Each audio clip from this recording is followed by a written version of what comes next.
Mesdames et messieurs, bonjour. Ici Vincent Renan-Lapopin. Bienvenue à votre bulletin de nouvelles TVCL où nous couvrons toute l'actualité du territoire des Laurentides, d'une partie de la Naudière ainsi que d'une partie de l'Outaouais.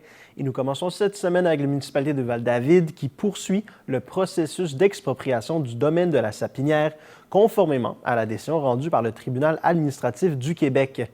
Cette démarche vise l'acquisition complète du site, incluant l'hôtel, les motels, les chalets, le barrage et le lac, pour un total d'environ 375 000 mètres carrés de terrain. Au cours des prochaines semaines, la municipalité finalisera la préparation de son dossier. Cette étape comprend le mandat de service professionnel, tel qu'un arpenteur-géomètre, un avocat et un évaluateur agréé, ainsi que la rédaction des documents techniques et juridiques nécessaires. Des discussions seront également menées avec l'entreprise propriétaire et son équipe afin de planifier l'échéancier au printemps ou à l'été 2025. Un avis d'expropriation sera officiellement transmis à l'entreprise propriétaire. Ce document marque le début légal du processus et constitue une étape incontournable en vertu de la loi. Par la suite, un règlement d'emprunt sera adopté afin de permettre le versement d'une indemnité provisionnelle correspondant à au moins 70 % de l'estimation municipale de l'indemnité d'expropriation. Ce versement pourrait avoir lieu à l'été ou à l'automne 2025. Une fois cette indemnité versée, un avis de transfert de propriété sera publié au Registre foncier du Québec, officialisant ainsi le transfert du domaine à la municipalité. Dès lors, Val-David assumera l'entière responsabilité du site. Les échanges entre les parties se poursuivront de manière continue afin de convenir d'un montant final pour l'indemnité. Des expertises pourront être réalisées pour appuyer les propositions respectives. Si aucune entente n'est conclue, une audience devant le tribunal administratif du Québec sera tenue en 2026, à l'issue de laquelle une décision sera rendue. Enfin, l'indemnité finale sera versée en 2026 ou en 2027, une fois le règlement d'emprunt adopté. Ce dernier paiement viendra clore le processus d'expropriation du domaine de la Sapinière. La municipalité de Val-David souhaite informer ses citoyens qu'en raison des précipitations annoncées dans les prochains jours, elle demeure en état de vigilance face à une possible montée des eaux, notamment dans certains secteurs plus vulnérables du territoire. Une surveillance étroite de l'évolution de la situation est assurée par les équipes municipales et des communications seront émises au besoin afin de tenir la population informée. Par mesure préventive, une station d'approvisionnement en sable est mise à la disposition des résidents dans le stationnement arrière de l'hôtel de ville, situé au 2579 rue de l'Église. Les citoyens sont priés d'apporter leur pelle afin de bien se préparer. La municipalité invite la population à consulter les ressources suivantes, soit le système Alerte Québec pour rester informé en temps réel, le site du Centre d'expertise hydrique du Québec pour suivre le niveau de la rivière du Nord, ainsi que les conseils pratiques à appliquer avant, pendant et après une inondation. Il est également fortement recommandé de s'inscrire au système d'alerte aux citoyens de Val-David. Ce service permet de recevoir rapidement les informations d'urgence par téléphone, courriel ou message texte. Pour toute question ou besoin d'assistance, les citoyens peuvent contacter la municipalité au 819-324-5678 au poste 4223 du lundi au jeudi entre 8h et 16h30 ainsi que le vendredi jusqu'à midi. En dehors des heures d'ouverture, il est possible de contacter le 911. La municipalité de Val-David lance un appel aux artistes et artisans de disciplines variées en vue de la 15e édition du très attendu Salon des artisans de Val-David. Les créateurs intéressés sont invités à soumettre leur candidature d'ici le 1er juin 2025 afin de participer à cet événement phare qui se tiendra les 29 et 30 novembre prochains au cœur du village dans une ambiance festive et chaleureuse qui marque chaque année le début du temps des fêtes. Ce rendez-vous culturel est l'occasion rêvée pour les artistes et artisans de la région de faire découvrir leurs créations, d'échanger avec un public curieux et enthousiaste et de profiter de la renommée artistique de Val-David reconnue pour sa vivacité culturelle et son fort achalandage lors de ce type d'événement. Pour cette 15e édition, une trentaine d'artisans seront sélectionnés afin d'exposer et vendre leurs œuvres dans 2 lieux emblématiques du village, soit la salle Athanase David située dans l'église au 2490 rue de l'Église, ainsi que le pavillon Maurice-Monti installé dans l'ancien presbytère juste à côté. Les personnes intéressées doivent faire parvenir leur dossier de candidature complet au plus tard le 1er juin. Il peut être transmis par courriel à l'adresse secrétariat@valdavid.com ou encore déposé en personne au 2490 rue de l'Église par la porte latérale. Il est important de noter que seuls les dossiers complets et reçus avant la date limite seront considérés. Pour obtenir plus d'informations, les artistes peuvent communiquer avec le service des loisirs, de la culture et de la vie communautaire de la municipalité de Val-David par courriel à secrétariat@commercialvaldavid.com ou encore par téléphone au 819-324-5678 au poste 4228. Il est également possible de joindre directement la responsable de la culture à l'adresse culture@commercialvaldavid.com. La municipalité de Val-Morin convie ses citoyens à la 7e édition de la Journée éco-citoyenne qui se tiendra le 24 mai 2025. Cet événement annuel représente une occasion privilégiée de se rassembler pour célébrer l'engagement collectif en faveur de l'environnement. Au programme de cette journée, la distribution gratuite de plus de 1000 plants potagers variés, de 600 arbres feuillus de compost ainsi que des sacs de terre. Des kiosques d'information seront également présents afin de sensibiliser la population à la gestion responsable de l'eau, aux matières résiduelles et aux pratiques écologiques à adopter au quotidien. Les visiteurs pourront également découvrir les produits d'artisans et de producteurs locaux qui seront sur place pour présenter leurs créations. Une station de collecte d'appareils électroniques en fin de vie sera installée au garage municipal. Les citoyens souhaitant en profiter sont priés de présenter une preuve de résidence. Afin d'assurer une distribution efficace des matières organiques, la municipalité invite les citoyens à réserver leurs produits dès maintenant. Il suffit de remplir le formulaire en ligne accessible sur le site web de la municipalité de Val-Morin. La distribution se fera en fonction des réservations. Il est donc recommandé de ne pas attendre avant de réserver. La municipalité de Val-Morin est heureuse de dévoiler la programmation du printemps 2025 de son service des loisirs, de la culture et de la vie communautaire. Cette nouvelle saison regorge d'activités variées, inspirantes et accessibles à tous, permettant aux citoyens de bouger, d'apprendre, de créer et de se rassembler dans un esprit de convivialité. Parmi les activités offertes, les citoyens pourront profiter de cours de pilates, yoga, marche dynamique, entraînement fonctionnel Tabata, course en sentier et renforcement musculaire avec élastique. Ces activités s'adressent autant aux débutants qu'aux initiés et se dérouleront dans des lieux accueillants et accessibles à toute la population. La programmation comprend également des ateliers originaux tels qu'une initiation à l'art laté, une formation aux bases du bricolage et de l'outillage, ainsi qu'un atelier de crochet pour débutants. Les populaires ateliers iPad pour débutants seront aussi de retour afin d'accompagner les citoyens désireux de mieux maîtriser leur appareil mobile. La bibliothèque municipale contribuera elle aussi à l'effervescence printanière en proposant des activités destinées à toute la famille, notamment des heures du conte, des lectures en mouvement, des clubs de lecture et un atelier de tricot intergénérationnel présenté dans le cadre de la Semaine québécoise intergénérationnelle. Enfin, la municipalité accueillera avec fierté Marthe Laverdière, animatrice, humoriste et horticultrice, pour une conférence haute en couleurs qui sera présentée le samedi 3 mai à 17h à l'église de Val-Morin. Les places étant limitées pour certaines activités, la municipalité invite les citoyens à s'inscrire dès maintenant. C'est l'occasion parfaite de faire de ce printemps une saison dynamique et enrichissante à Val-Morin. Pour consulter la programmation complète ou pour vous inscrire, visitez le site web de la municipalité. La municipalité de Val-Morin est heureuse d'annoncer le grand retour des jardins collectifs des Vallons, désormais portés par une toute nouvelle administration engagée à faire rayonner ce projet communautaire. À l'approche de la belle saison, c'est l'occasion idéale pour les citoyens qui rêvent de cultiver leurs propres légumes frais, mais qui ne disposent pas d'un espace suffisant chez eux, de réserver leur lot ou de manifester leur intérêt auprès de l'équipe responsable. Pour souligner ce renouveau tant attendu, la municipalité accueillera avec enthousiasme l'horticultrice renommée, animatrice et humoriste Marthe Laverdière dans le cadre d'une conférence unique qui promet d'être aussi inspirante qu'amusante. Intitulée « Jardiner dans le plaisir », cette conférence aura lieu le samedi 3 mai à 17h à l'église de Val-Morin. Marthe Laverdière y partagera ses meilleurs conseils pour réussir son potager avec simplicité et bonne humeur. Fidèle à son style chaleureux et drôle, elle amènera les participants à réfléchir aux éléments essentiels d'une récolte réussie, tout en démystifiant l'horticulture comme une activité à la portée de tous. Même ceux qui ne disposent que d'un petit balcon y trouveront des idées concrètes, car Mme Laverdière proposera également des solutions créatives pour transformer un espace restreint en un véritable petit havre de paix verdoyant. Elle expliquera comment Elle expliquera comment créer un potager généreux et agréable dans le respect du voisinage et du plaisir de jardiner. La municipalité invite donc chaleureusement tous les citoyens à réserver rapidement leur place pour cette conférence inspirante. Les billets sont en vente à l'Hôtel de Ville ou par téléphone au 819-324-5670 au poste 3800. Des frais administratifs peuvent s'appliquer pour les transactions effectuées par téléphone.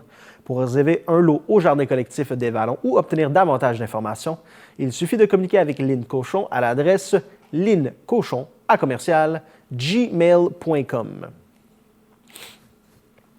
La Ville de Saint-Sauveur informe les citoyens que le service de déchiquetage de branches à domicile sera offert en 2025 aux dates suivantes: le 12 mai, le 14 juillet et le 13 octobre. Ce service est accessible sur demande dans la limite de 2 collectes par année et par propriété.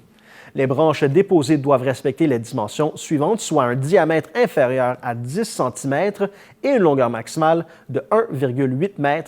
Elles doivent être placées en bordure de rue sur le terrain privé, orientées dans un même sens avec l'extrémité coupée dirigée vers la rue. Les branches peuvent être déposées la veille de la collecte à partir de midi ou le jour même avant 7 heures. Il est important de noter que ce service s'adresse exclusivement aux résidus d'émondage issus de l'entretien des arbres. Les branches résultant de l'abattage complet d'un arbre ne sont pas admissibles. La Ville remercie les citoyens pour leur collaboration et les invite à planifier leur demande en tenant compte de ces conditions. Dans le cadre de la première édition de son budget participatif, la Ville de Saint-Sauveur lance un appel de candidature auprès de ses citoyens afin de former un comité citoyen chargé de la sélection des projets. Ce comité, composé de 6 membres, aura pour mandat d'analyser les propositions soumises par les Sauveurois et Sauveuroises et de déterminer lesquelles seront soumises au vote de la population. Les personnes souhaitant faire partie du comité de sélection doivent répondre aux critères suivants, soit être âgées d'au moins 12 ans, résider à Saint-Sauveur, bien connaître le territoire ainsi que les services offerts par la Ville, faire preuve d'un esprit ouvert et critique, posséder un bon jugement, une capacité d'analyse et avoir un intérêt marqué pour l'implication citoyenne. Le budget participatif est un outil démocratique qui permet aux citoyens de participer directement à la décision sur l'affectation d'une portion du budget municipal. Ce processus favorise la transparence, renforce le lien entre la population et l'administration municipale et permet de répondre de manière concrète aux besoins exprimés localement. Pour cette première édition, une somme de 260 000 $ a été réservée au budget municipal pour la réalisation des projets retenus. Le comité se réunira au début du mois de juin à une date qui sera précisée ultérieurement. Les citoyens intéressés ont jusqu'au 21 avril 2025 pour soumettre leur candidature en expliquant leur motivation et leur intérêt pour le mandat proposé. La Ville de Saint-Sauveur remercie à l'avance toutes les personnes qui manifesteront leur intérêt. Seules les personnes retenues seront contactées. Pour obtenir plus d'informations ou soumettre votre candidature, vous pouvez joindre la Ville au 450-227-000 au poste 2300 ou écrire à l'adresse direction-générale@commercialvss.ca. Les personnes intéressées peuvent aussi visiter le site Web de la Ville de Saint-Sauveur. La Ville de Saint-Sauveur est heureuse d'annoncer 2 nouvelles initiatives à la bibliothèque municipale destinées à favoriser l'autonomie alimentaire, l'engagement communautaire et l'accès aux loisirs culturels. Depuis le mois de mars, la Bibliothèque municipale accueille sa toute première édition de la Bibliothèque de semences. Cette initiative vise à encourager le jardinage local et le partage de semences entre citoyens. Disposée dans des présentoirs situés devant le comptoir de prêt, une vaste sélection de semences de légumes et de fines herbes est offerte gratuitement aux abonnés. Chaque abonné pourra se procurer jusqu'à 3 sachets par saison. Les semences proviennent de fournisseurs réputés tels que les jardins de l'Écoumène, Semences du Portage, la ferme coopérative Tournesol et Croque Paysage. Toutes les semences sont certifiées biologiques et adaptées au climat nordique laurentien. Les abonnés sont invités à proposer de nouvelles variétés au personnel du comptoir de prêt afin d'enrichir la collection. Les sachets non utilisés pourront être apportés à la bibliothèque pour une redistribution lors de la saison suivante. Afin de bonifier son offre culturelle et de favoriser l'accès aux loisirs pour l'ensemble de la population, la Bibliothèque municipale de Saint-Sauveur offre également depuis le début du mois d'avril un service de prêt de jeux de société. Près de 30 jeux neufs sélectionnés parmi les coups de cœur de libraires spécialisés et de boutiques de jeux sont disponibles. Cette collection comprend des jeux de cartes, de plateaux et de questionnaires répartis en 4 catégories d'âge, 0 à 5 ans, 6 à 9 ans, 10 à 13 ans et 14 ans et plus. Les jeux sont accessibles dans la section des romans adolescents et la collection peut également être consultée en ligne au mabiblio.ca. Le prêt de jeux de société est réservé aux détenteurs d'une carte adulte.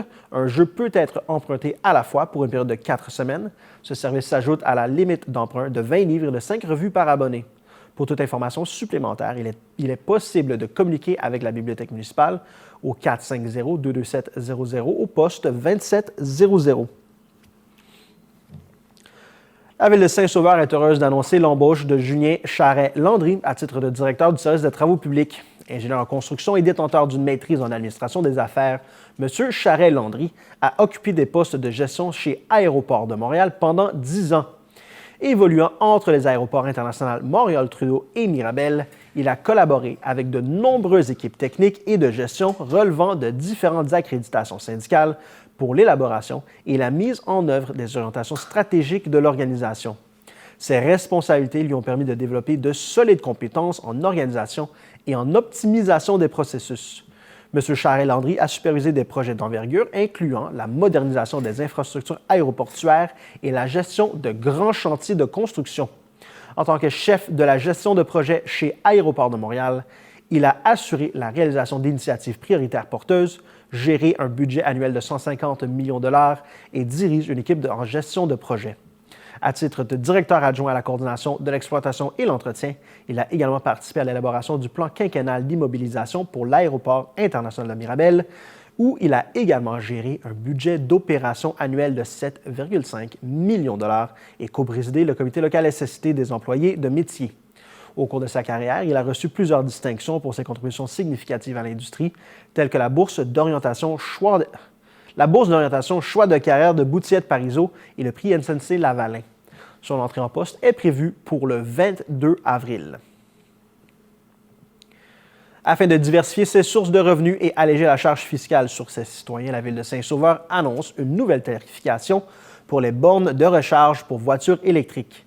Pour les bornes FLO, qui sont situées à l'Hôtel de Ville et au stationnement La Fleur, il en coûtera désormais 1,50 $ pour les 4 premières heures, puis 5 $ par heure supplémentaire. Ces tarifs entreront en vigueur à compter du 7 avril. Les usagers pourront payer et suivre l'évolution de leur session de recharge via l'application mobile FLO Recharge électrique disponible sur Google Play et Apple Store. Quant à la borne circuit électrique située devant l'église au 205 rue principale, le tarif sera de 1,50 $ jusqu'à ce que la batterie soit rechargée. Si, une fois la batterie rechargée, la voiture demeure branchée, des frais fixes de 3 $ seront appliqués. Ce tarif entrera en vigueur le 1er juin. Entre-temps, le tarif demeurera à 1 $ de l'heure. Le circuit électrique met également à la disposition de ses usagers une application mobile éponyme qui peut être téléchargée sur Google Play et Apple Store. Évalués à plus de 50 000 $ par année, les revenus générés par ces changements à la tarification couvriront l'entretien des dites bornes afin de garantir leur bon fonctionnement et la sécurité des usagers. Les sommes résiduelles pourraient également permettre l'installation de davantage de bornes afin d'élargir la couverture du service. La Ville mise également sur la tarification pour assurer une utilisation plus responsable des bornes, évitant ainsi les abus et garantissant un accès à tous. Pour connaître les emplacements des bornes électriques, consultez la carte interactive au vss.ca. La Ville de Saint-Sauveur amorcera ce printemps la deuxième phase de la réfection du chemin du lac Millette, un axe stratégique pour les résidents et les commerçants du secteur. Cette ultime étape vient compléter un projet d'envergure visant à améliorer la qualité de vie des usagers. Contrairement à la première phase, qui impliquait de travaux lourds et prolongés, cette dernière portion des travaux se concentrera sur des interventions ciblées afin d'assurer la sécurité et l'esthétisme du chemin. Parmi les améliorations prévues, il y a l'ajout d'une deuxième couche de pavage pour uniformiser et renforcer la chaussée, l'installation de passages en pavé uni aux intersections névralgiques pour sécuriser les déplacements des piétons, l'aménagement de zones paysagères afin de verdir et embellir le secteur commercial, le marquage au sol pour assurer une signalisation claire et efficace. Les citoyens et les commerçants peuvent se rassurer, les fermetures de rue seront courtes et limitées à 1 jour maximum lorsque nécessaire. En dehors de ces périodes, la circulation sera maintenue pour minimiser les inconvénients. La Ville prévoit informer à l'avance les commerçants des fermetures temporaires et maintiendra en fonction la ligne téléphonique mise en place lors de la première phase pour répondre aux questions et préoccupations. Avec cette dernière phase, la Ville finalise un chantier qui transformera le chemin du lac Millette en un boulevard urbain moderne, plus sécuritaire et adapté au transport actif. La fin des travaux approche, promettant une circulation plus fluide et un cadre de vie embelli.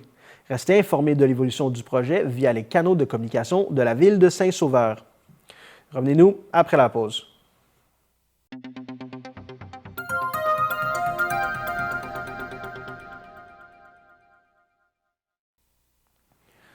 La MRC des Laurentides a dévoilé le 9 avril dernier sa nouvelle identité territoriale sous le nom de Vibrer au kilomètre carré, une initiative structurante visant à accroître le nombre et la durée des séjours, à mieux répartir l'achalandage touristique sur le territoire et à adapter l'offre en fonction des enjeux liés au changement climatique.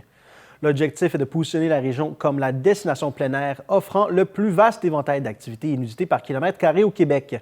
Le projet s'inscrit dans la planification stratégique 2022-2027 de la MRC et comprend plusieurs axes d'intervention, soit l'enrichissement de l'offre touristique 4 saisons, l'amélioration de l'accessibilité par des moyens de transport durables et la valorisation des atouts du territoire comme la gastronomie locale, la culture et les expériences immersives. La ministre des Affaires municipales, André Laforêt, mentionne que ce projet d'envergure permettra à la population de profiter d'une offre bonifiée et favorisera un développement harmonieux du territoire en valorisant ses attraits.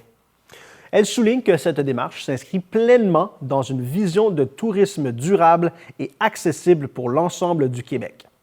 La ministre responsable des Aînés et de la région des Laurentides, Sonia Bélanger, salue également cette initiative. Elle explique que cette nouvelle identité territoriale apportera un vent de fraîcheur bénéfique pour l'ensemble de la région. Porté par le préfet Marc Lheureux, le projet mise sur une approche collaborative avec les élus, les partenaires et les acteurs touristiques de la région. Vibrer au kilomètre carré, c'est un appel à l'action et à la concertation. La directrice générale de la MRC, Nancy Pelletier, rappelle les priorités de l'initiative. Elle affirme que la MRC veut innover pour faciliter les déplacements, diversifier les activités à l'année et développer le tourisme canin tout en renforçant l'offre gourmande et en faisant accroître le rayonnement. Parmi les projets concrets déployés dans le cadre de cette stratégie, nous retrouvons un système de navettage intelligent en place dès juin 2025 pour favoriser la mobilité durable et l'accès aux attraits sans dépendance à l'automobile.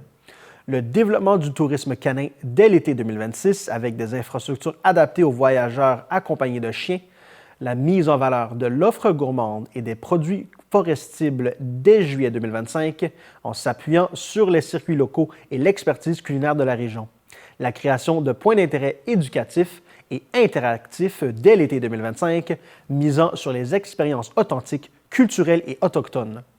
Par cette démarche, la MRC des Laurentides souhaite accroître les retombées économiques locales, générer de nouveaux emplois dans le secteur touristique et devenir un modèle pour d'autres régions confrontées à des défis similaires. Un partenariat a d'ailleurs été établi avec la ville de Perpignan en France afin de favoriser les échanges de bonnes pratiques et d'élaborer des solutions durables face aux enjeux climatiques. Ce projet est rendu possible grâce au soutien du ministère des Affaires municipales et de l'Habitation par l'intermédiaire des volets 1 et 3 du Fonds Région et Ruralité. La MRC de Laurentides lance un appel à proposition afin de trouver un nouveau partenaire pour occuper un bâtiment situé sur le site de l'ancienne pisciculture, un lieu patrimonial d'exception au cœur de la municipalité de Mont-Blanc. Soucieuse de préserver et de valoriser ce site unique, la MRC recherche une entreprise dont l'offre viendra enrichir l'expérience récréo-touristique de la région tout en respectant les principes du développement durable.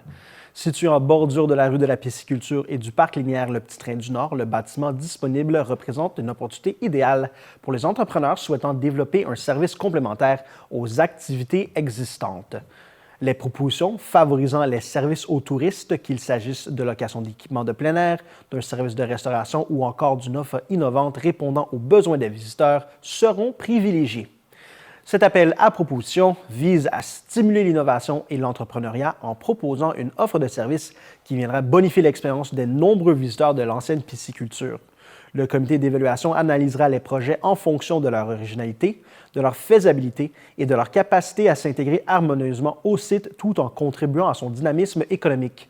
Avec plus de 3 millions de touristes accueillis annuellement et une croissance démographique soutenue, la MRC des Laurentides est un territoire prisé pour son cadre naturel exceptionnel et son attrait récréotouristique. La récente réussite des entreprises Sentiers des Cimes Laurentides et Gourmets Sauvages qui ont choisi de s'implanter sur le site confirme l'attrait de cette destination unique.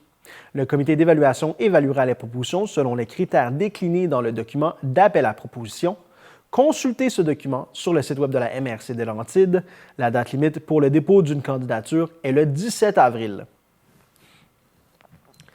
La MRC des Laurentides lance un appel à proposition afin de donner l'opportunité à des partenaires d'affaires de développer une offre de services entourant le tourisme canin sur le site du parc Éco-Laurentide de la MRC des Laurentides, situé dans la municipalité de Mont-Blanc, une terre publique d'exception dont elle assure la gestion. Le tourisme canin est également appelé le tout-tourisme. Ayant à cœur le développement durable de ces terres, la MRC des Laurentides souhaite favoriser un partenariat avec des entrepreneurs dont la proposition vise une complémentarité de l'offre récréotouristique existante sur le territoire de la MRC. Grâce à la contribution du ministère des Affaires municipales et de l'Habitation du Québec, par l'intermédiaire du volet 3 du Fonds Région et Ruralité, cet appel à proposition s'inscrit dans une optique de revitalisation du site et d'élargissement de l'offre régionale en matière d'infrastructures canines. Les grands espaces que permet cette infrastructure régionale reconnue s'avèrent l'emplacement idéal pour offrir un service aux touristes qui soit axé sur le tout-tourisme. Les propositions qui impliquent des services à l'année seront favorisées par le comité d'évaluation de la MRC des Laurentides. Dans la volonté d'augmenter le nombre et la durée des séjours, la MRC des Laurentides souhaite bonifier l'offre existante avec l'attraction du tourisme canin. Déjà 2 locataires sont présents sur le site du parc Éco-Laurentides, soit les entreprises Les Refuges Perchés et Utopia. Le comité de sélection, composé des membres du comité Signature Innovation de la MRC des Laurentides, assisté d'un conseiller en développement économique, évaluera les propositions selon les critères déclinés dans le document d'appel à proposition. La clôture de l'appel à proposition sera le jeudi 17 avril. Consultez le document de référence et téléchargez le formulaire de dépôt d'une proposition sur le site web de la MRC des Laurentides. Pour plus de détails, contactez Audrey sans chagrin en écrivant à sans chagrin à commercial-mrclaurentide.qc.ca. Chaque année, avec l'arrivée du printemps, les températures plus douces et la fonte des neiges entraînent un ramollissement important des chemins de terre et des voies privées. Cette situation représente un défi pour les véhicules de collecte des matières résiduelles qui peuvent endommager les chaussées ou créer des ornières en circulant sur des surfaces fragilisées.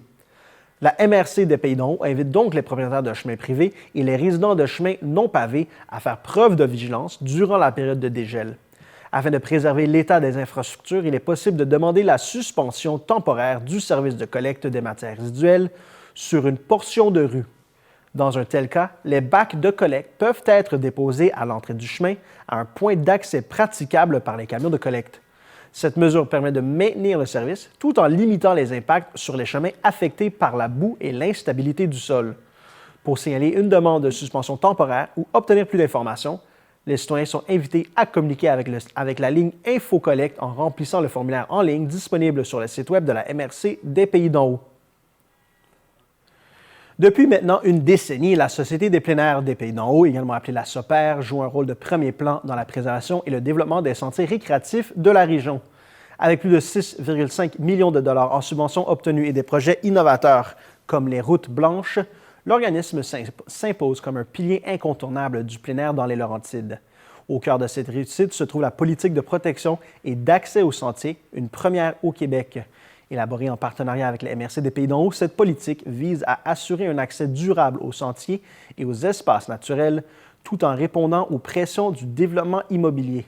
Elle s'appuie à la fois sur l'histoire régionale du ski nordique, considérée comme un véritable patrimoine immatériel, et sur une vision d'avenir où les loisirs, la santé et l'économie locale s'entrecroisent harmonieusement. Parmi les projets phares de l'organisme, les routes blanches occupent une place de choix. Lancée en janvier 2024, cette initiative remet à l'honneur les expéditions nordiques entre villages inspirées du mythique sentier Maple Leaf et de la figure emblématique Jack Rabbit Johansson. Grâce à un réseau bonifié, à des services d'hébergement, à une signalisation adaptée et à de solides partenariats locaux, le projet propose une expérience de ski immersive, patrimoniale et durable. La SOPAR bénéficie d'un soutien indéfectible de la MRC des Pays d'en Haut, qui a investi plus de 1,6 million de dollars en 2024 dans 28 projets structurants via le programme Signature Innovation. Ce partenariat solide assure non seulement la pérennité de l'organisme, mais répond aussi aux besoins grandissants des communautés et des usagers du territoire. Derrière cette décennie de rayonnement se trouve aussi Marie-France Lajeunesse, directrice générale de la SOPAR depuis sa fondation. En 10 ans, elle a su faire croître l'organisme, tisser des liens durables avec les partenaires régionaux et porter avec conviction la mission d'un accès démocratique et durable au plein air. Son engagement et son leadership sont unanimement salués. Pour découvrir les projets en cours, devenir membre ou suivre les actualités de la SOPAR, visitez le site web pleinairpdh.com. La MRC des Pays d'en Haut, en collaboration avec Recyc Québec, rappelle à la population l'importance de la réduction à la source dans la gestion des matières résiduelles. Ce geste simple mais puissant consiste à limiter dès l'achat la production de déchets afin d'en réduire les impacts économiques, sociaux et environnementaux. En somme, le déchet qui pollue le moins est celui qui ne sera pas produit. Réduire à la source, c'est d'abord se poser les bonnes questions avant d'acheter. Ai-je réellement besoin de ce produit jetable ou suremballé? En évitant les objets à usage unique, les portions individuelles ou les emballages excessifs, chacun peut contribuer à limiter la quantité de matières résiduelles générées au quotidien. Les gestes concrets sont nombreux en matière d'alimentation. Éviter le gaspillage est l'un des moyens les plus efficaces de réduire à la source. Lors de travaux de rénovation, il est recommandé de privilégier le réemploi et la réparation des matériaux plutôt que leur remplacement complet.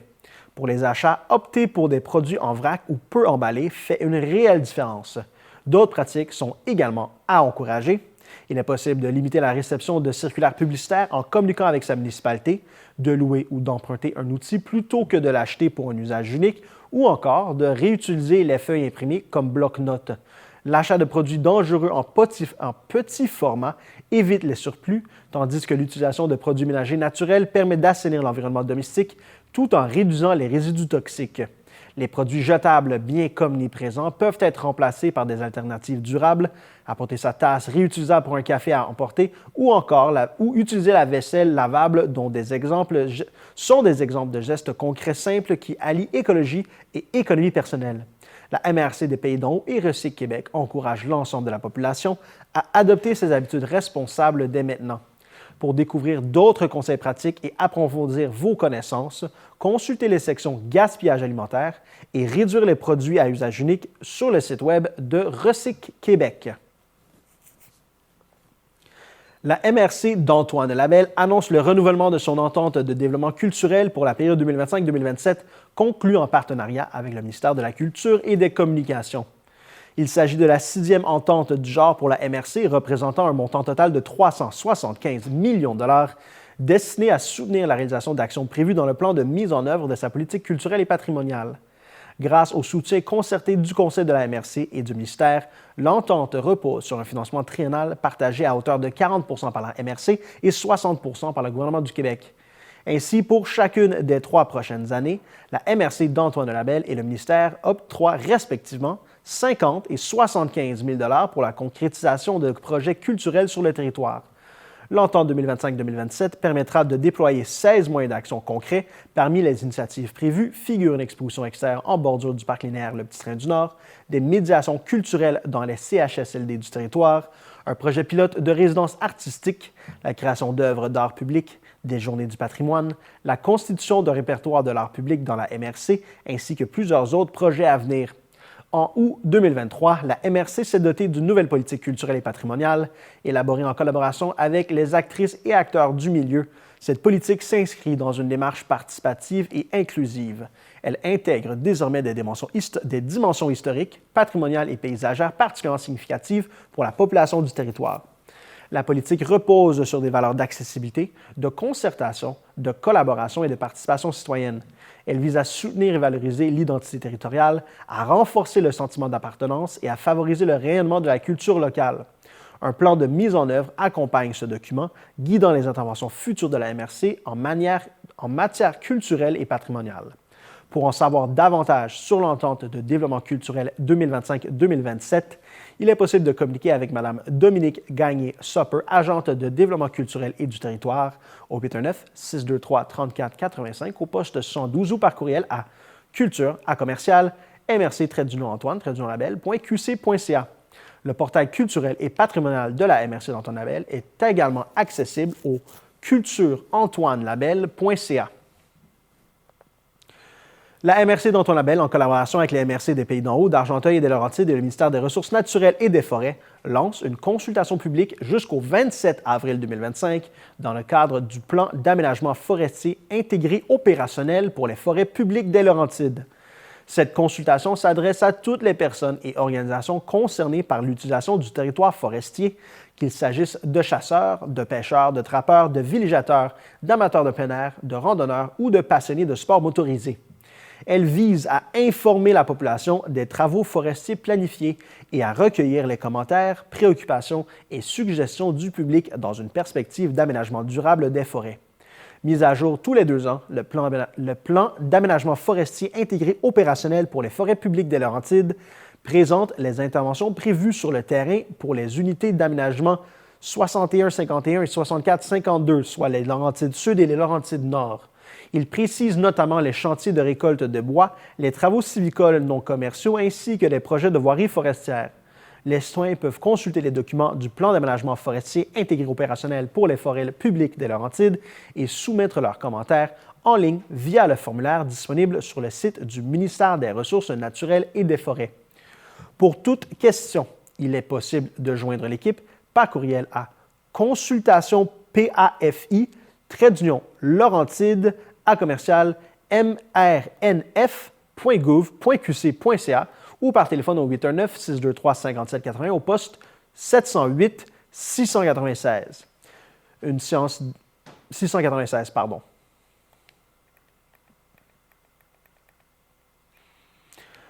La MRC d'Antoine-Label se joint à la Fédération québécoise des municipalités et à l'Union des municipalités du Québec pour dénoncer la décision du gouvernement du Québec de suspendre le programme Réno-Région.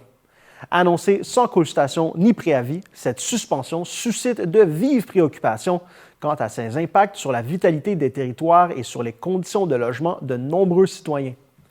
Le programme Réno-Région est un outil essentiel pour appuyer financièrement les personnes les plus vulnérables des communautés. Il leur permet d'effectuer des travaux majeurs sur leur résidence, souvent indispensables à leur santé, leur sécurité ou leur dignité. Ce programme joue également un rôle de premier plan dans la lutte contre la dévitalisation des régions comme celle d'Antoine-Label, où la rareté de logements abordables et l'absence d'habitation à loyer modique exacerbent la crise du logement. Au cours des 10 dernières années, le programme Réno-Région a généré des investissements de près de 8 millions de dollars sur le territoire de la MRC d'Antoine-Label, permettant la rénovation de 574 habitations. Au-delà du soutien direct à la population, ces investissements ont aussi favorisé l'économie locale par l'achat de matériaux et la création d'emplois en construction et en rénovation. La situation socio-économique de la MRC d'Antoine-Label renforce l'urgence de maintenir ce programme.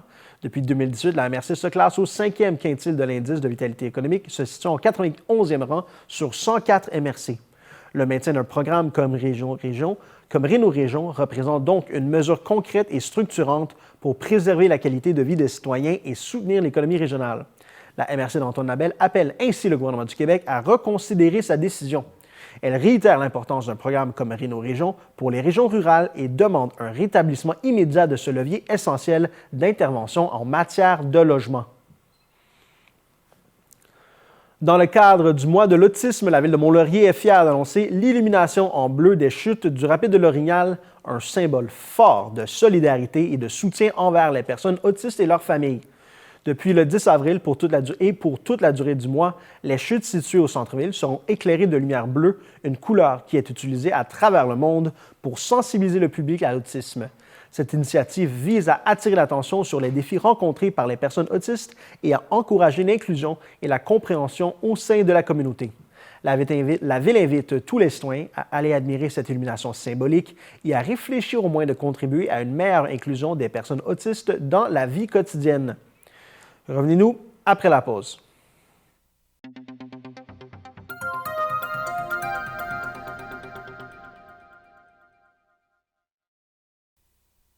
La Ville de Mont-Laurier, en collaboration avec Tennis Evolution, est heureuse d'annoncer l'ouverture des inscriptions au cours de pickleball pour la saison printemps-été 2025. Cette activité s'adresse aux adultes ainsi qu'aux aînés et sera offerte au pôle sportif de Mont-Laurier.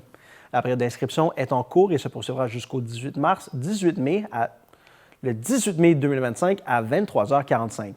Les citoyens intéressés sont invités à s'inscrire en ligne via la plateforme Tennis Evolution, accessible depuis le site officiel de la Ville de Mont-Laurier au villemontlaurier.qc.ca. La saison de printemps se déroulera du 26 mai au 7 juillet et comprendra 6 cours.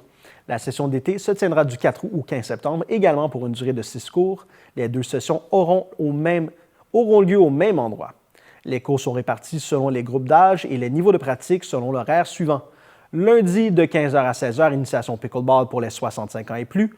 Lundi de 16h à 17h, niveau débutant pour les 65 ans et plus. Lundi de 17h à 18h, niveau intermédiaire avancé pour les 65 ans et plus. Lundi de 19h à 20h, initiation pickleball pour les adultes. Lundi de 20h à 21h, niveau débutant pour les adultes. Et lundi de 21h à 22h, niveau intermédiaire avancé pour les adultes. Le tarif d'inscription est fixé à 84 $. Toutes les inscriptions doivent être effectuées en ligne via la plateforme de Tennis Evolution en accédant à l'onglet Loisirs et culture, inscription aux activités sportives sur le site villemontlaurier.qc.ca. Pour toute l'information complémentaire concernant les inscriptions ou la facturation, les citoyens peuvent joindre M. Baptiste Chapdelaine par téléphone au 438-346-4575 ou par courriel à bchapdelaine@tennisevolution.ca.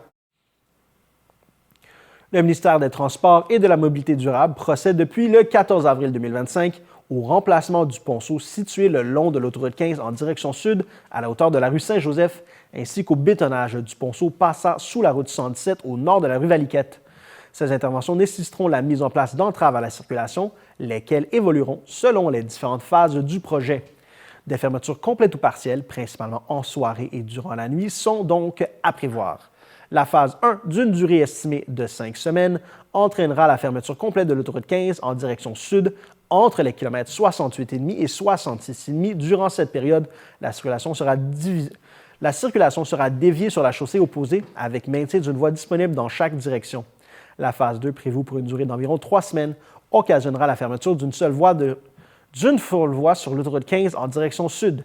Afin de planifier adéquatement leur déplacement, les usagers de la route sont invités à consulter régulièrement l'état de la circulation sur le site web Québec 511.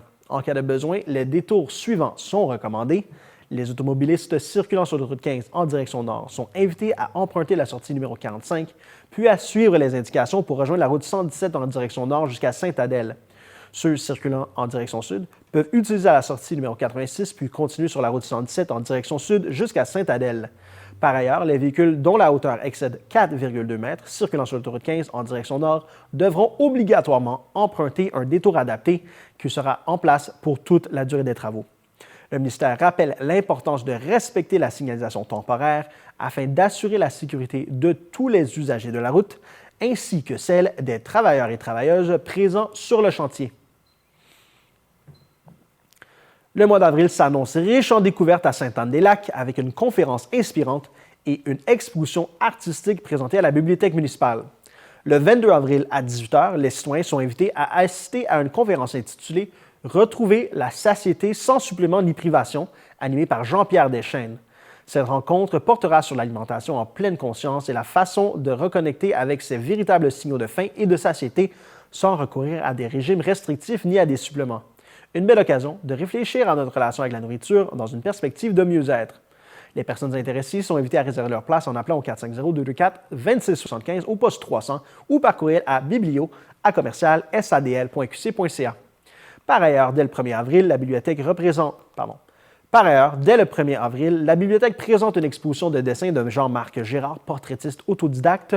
Pratiquant le dessin depuis plusieurs années, M. Gérard a d'abord exploré le noir et blanc avant de s'orienter vers la couleur. Ses œuvres au crayon capturent les traits de ses proches, de personnes qui l'inspirent et plus récemment de fleurs. Cette exposition offre un regard sensible et personnel sur le monde qui l'entoure et témoigne d'un grand souci de détail et d'émotion. En février dernier, le Centre intégré de santé et de services sociaux des Laurentides a accueilli 8 étudiants de deuxième année en médecine de l'Université de Montréal dans le cadre du séjour Découverte La Petite Séduction organisé dans la MRC d'Antoine Labelle. Mise en place depuis plus d'une décennie, ces séjours ont pour objectif de faire découvrir la médecine familiale en région et de susciter l'intérêt des futurs médecins à effectuer des stages dans les milieux ruraux. À long terme, ils visent à encourager ces étudiants à envisager d'y établir leur pratique professionnelle. Durant leur passage, les participants ont eu l'occasion de rencontrer plusieurs membres des équipes médicales œuvrant dans les secteurs de Mont-Laurier et de Rivière-Rouge. Ils ont également visité différentes installations de santé et préparent des activités sportives et socioculturelles leur permettant de découvrir le territoire des Hautes-Laurentides, aussi appelé l'Autre Laurentide. Ces séjours s'inscrivent dans les efforts soutenus de recrutement médical du CIE3S Laurentides. Ils sont rendus possibles grâce au programme provincial de soutien aux régions pour le recrutement d'omnipraticiens et de spécialistes qui vise à valoriser la pratique médicale en région et à faciliter son rayonnement.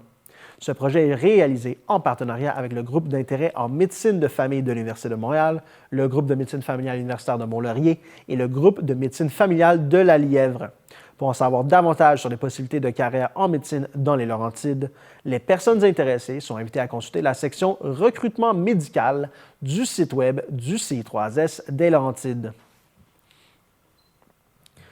Le CI3S des Laurentides, en collaboration avec le CHSLD privé conventionnel Louise Faubert, annonce avec fierté l'ouverture du café L'Atypique, un café-bistrot à vocation inclusive inauguré le mois dernier.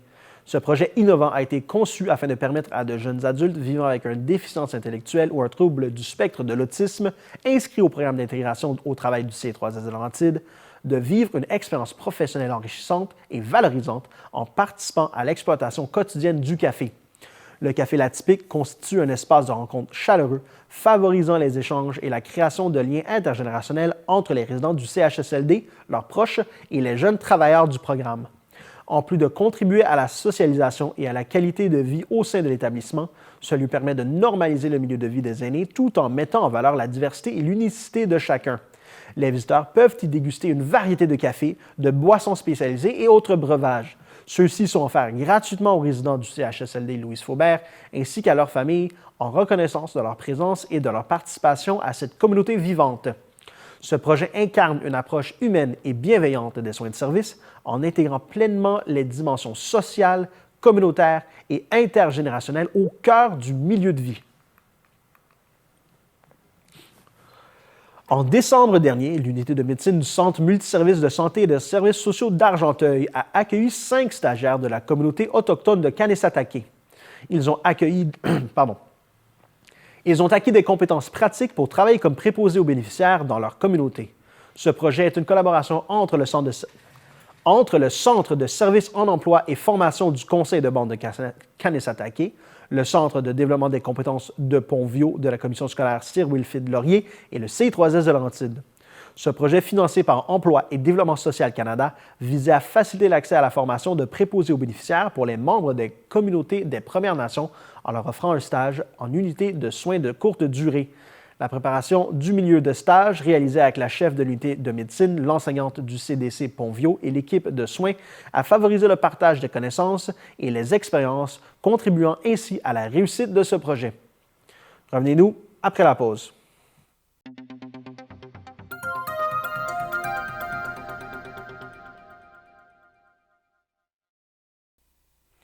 La municipalité de Saint-Hippolyte multiplie les gestes concrets en faveur du développement économique, de la protection de l'environnement et de la sécurité de ses citoyens. Lors de la plus récente séance du Conseil, plusieurs résolutions ont été adoptées pour soutenir ces engagements. Tout d'abord, les élus ont confirmé le renouvellement de la commande dans la catégorie Héron d'or pour le Gala Zénith 2025 organisé par la Chambre de commerce et d'industrie Rivière-du-Nord. Le gala, qui aura lieu le 26 avril prochain, vise à souligner la contribution des initiatives locales au dynamisme économique et communautaire du territoire. Ce partenariat démontre une fois de plus l'attachement de Saint-Hippolyte à la valorisation de l'entrepreneuriat régional et de l'engagement citoyen. Sur le plan environnemental, la municipalité s'apprête à signer la déclaration d'engagement pour la protection et l'amélioration de la qualité de l'eau du bassin versant de la Rivière-du-Nord. Cette déclaration collective rappelle l'importance de garantir un accès à une eau de qualité pour les générations présentes et futures. Elle appelle également à une gestion intégrée de l'eau, dépensant la seule rivière pour inclure l'ensemble du bassin versant. Côté mobilité, Saint-Hippolyte souhaite profiter de la réfection prochaine de la route 333, annoncée par le ministère des Transports et de la Mobilité durable, pour y aménager une piste cyclable conforme et sécuritaire. La municipalité demande qu'une étude soit réalisée afin d'évaluer la faisabilité d'un corridor cyclable continu le long de la route 333 sur toute sa portion située sur son territoire. Ce nouveau tronçon permettrait également une connexion avec le parc linéaire Le Petit Train du Nord, favorisant ainsi les déplacements actifs et durables. Enfin, la municipalité a annoncé que, dans le cadre de son entente avec la Cour municipale de Sainte-Adèle, une partie des frais perçus à la suite de constats d'infraction émis par la Sûreté du Québec sur la route 333 sera désormais versée à Saint-Hippolyte. Cette mesure permettra de renforcer les ressources municipales dédiées à la sécurité routière. Par ces gestes, Saint-Hippolyte confirme sa volonté de soutenir un développement cohérent axé sur le mieux-être de sa communauté et la préservation de ses richesses naturelles. La ville de Mont-Tremblant informe la population qu'une partie de la rue Limoges est fermée à la circulation depuis le début du mois d'avril pour une durée d'environ un mois. Cette fermeture s'inscrit dans le cadre d'un projet pilote visant à analyser la circulation de transit dans ce quartier résidentiel situé près de la zone scolaire et d'évaluer les impacts sur la fluidité et la sécurité routière. Les données de circulation recueillies serviront à orienter les futures décisions en matière d'aménagement urbain dans ce secteur. Une signalisation conforme au Code de la sécurité routière sera mise en place afin d'assurer une circulation sécuritaire aux abords de la zone concernée. La Ville invite les usagers et usagers de la route à respecter la signalisation et à prévoir des itinéraires alternatifs pendant cette période. Jusqu'au 20 avril, découvrez Curé Mercure expose, une exposition mettant en lumière le talent des élèves de l'école secondaire Curé Mercure des niveaux 1 à 5 et du programme d'adaptation scolaire. Présentée à la salle Alphonse Desjardins, cette sélection d'œuvres témoigne de la créativité des adolescents de la communauté, de leur vision de l'art et du monde qui les entoure. La population est invitée à aller admirer leur travail réalisé à partir de techniques et de médiums variés. La Ville est fière de leur offrir cette vitrine et tient à féliciter les élèves ainsi que les enseignantes Marianne Despart, Pierrette Saint-Germain et Nathalie Duperron pour leur engagement dans ce projet. À l'approche des festivités de la fête nationale qui auront lieu le 23 juin prochain à l'espace public, la Ville de Mont-Laurier invite les organismes à but non lucratif de la région à soumettre leur candidature pour assurer la vente de produits alimentaires sur le site de l'événement. Avec des milliers de visiteurs attendus, cette soirée représente une excellente occasion pour un organisme local de récolter des fonds tout en bénéficiant d'une grande visibilité. En plus de soutenir leur mission, les organismes auront l'occasion de contribuer à l'ambiance festive de la fête nationale. Les organismes reconnus de Mont-Tremblant seront priorisés et la collaboration avec des fournisseurs, idéalement locaux, est encouragée. L'organisme sélectionné devra être disponible le 23 juin de 14h30 à minuit pour la mise en place, le service et le démontage de son kiosque. Le projet soumis devra être clé en main, incluant l'achat, la transformation et la vente des produits, la gestion des paiements comptants et terminal de paiement, le respect des normes sanitaires et l'obtention des permis requis au MAPAC, ainsi que la gestion complète de la logistique. Une rencontre préparatoire avec l'équipe municipale est aussi prévue, de même que la remise d'un rapport de vente dans les 15 jours suivant l'événement. L'offre alimentaire proposée devra comprendre certains ou tous les éléments suivants: grignotines, friandises ou menus légers, boissons non alcoolisées, ainsi qu'une sélection de bières locales ou québécoises. Un cocktail thématique peut aussi être proposé. Afin de respecter les normes environnementales en vigueur, les contenants de plastique à usage unique sont interdits et seules les boissons en canette sont permises. La Ville mettra à la disposition de l'organisme sélectionné, si nécessaire, des tables, chaises, chapiteaux et une alimentation électrique. Les organismes intéressés doivent transmettre leur candidature par courriel à l'adresse suivante: culture et loisirs à commercial ville-de-Mont-Tremblant.qc.ca au plus tard le 30 avril prochain. Le dossier doit inclure une description détaillée de l'offre de services, des installations et du matériel requis, ainsi qu'une liste de produits proposés avec les prix de vente et une estimation des profits destinés à l'organisme. Pour toute question, il est possible de communiquer avec le service de la culture, des loisirs et de la vie communautaire au 311 ou au 819-425-8614 si vous êtes à l'extérieur de Mont-Tremblant. La Ville de Mont-Tremblant convie la communauté du réseau Sentier Mont-Tremblant à la séance d'information semi-annuelle qui aura lieu le mercredi 23 avril à 19h à l'Hôtel de Ville. L'événement sera également web diffusé en direct. Cette rencontre vise à présenter le bilan de la saison hivernale et les actions prévues pour la saison estivale à venir. Les points à l'ordre du jour sont les suivants: la présentation des orientations du nouveau plan directeur des sentiers, le bilan des actions hivernales, le dévoilement des actions à venir cet été, la présentation des premiers aménagements de Grey Rocks. Aucune réservation n'est requise. Les participants sur place ou en ligne pourront poser leurs questions. À Mont-Tremblant, le jardin communautaire, situé au 620 rue Grignon, s'agrandit. De nouvelles parcelles de terrain seront disponibles afin de combler les nouveaux espaces aménagés à la suite de travaux réalisés en 2024. Dès le mois de mai, le jardin pourra accueillir les citoyens de Mont-Tremblant souhaitant cultiver leur propre parcelle de terre.